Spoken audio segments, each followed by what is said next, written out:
विषयाचं व्याकरण बघणार आहोत, जे आपल्या अभ्यासासाठी आलेलं आहे. त्यामध्ये दोन गोष्टी आपण बघणार आहोत. पहिलं नाम आणि दुसरं विशेषण. मग नाम म्हणजे काय?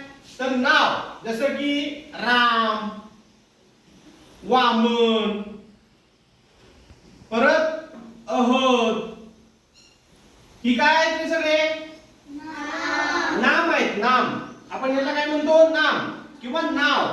आपण झाड किंवा हत्ती, कुत्रा, हे काय आहेत? नाव आहेत. नाव. आता ह्या नामाबद्दल म्हणजे ह्या नावाबद्दल विशेष माहिती सांगणारा शब्द म्हणजे कुठला? विशेषण म्हणतो आपण त्याला. कळलं का तुम्हाला? म्हणजे नावाबद्दल विशेष माहिती. आता बघा, राम. राम हुशार मुलगा आहे. आता ह्याच्यात काय विशेषण कुठलं आहे त्यात सांगा मला. बरोबर आहे. हुशार आहे तुम्ही. मग हुशार हे विशेषण आहे. बरोबर आहे की नाही? आता बघा, वामन. वामन चप्पल आहे. वामन कसा आहे? चप्पल. मग काय विशेषण कुठला सांगायचं आता? चप्पल हे विशेषण आहे. Very good. आता अहद आपण काय बघूया आता. अहद. आता बघा, अहद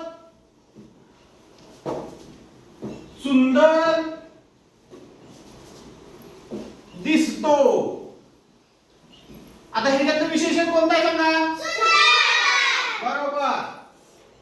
अहद कसा आहे? राम कसा आहे? हुशार. बरोबर. वामन चप्पल आणि अहद कसा आहे?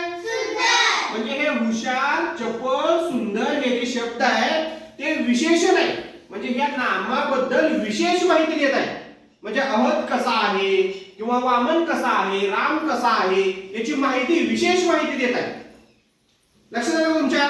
म्हणून नाम हे नाव, नामाबद्दल विशेष माहिती ज्या शब्दातून आपल्याला लक्षात येते त्याला आपण काय म्हणतो?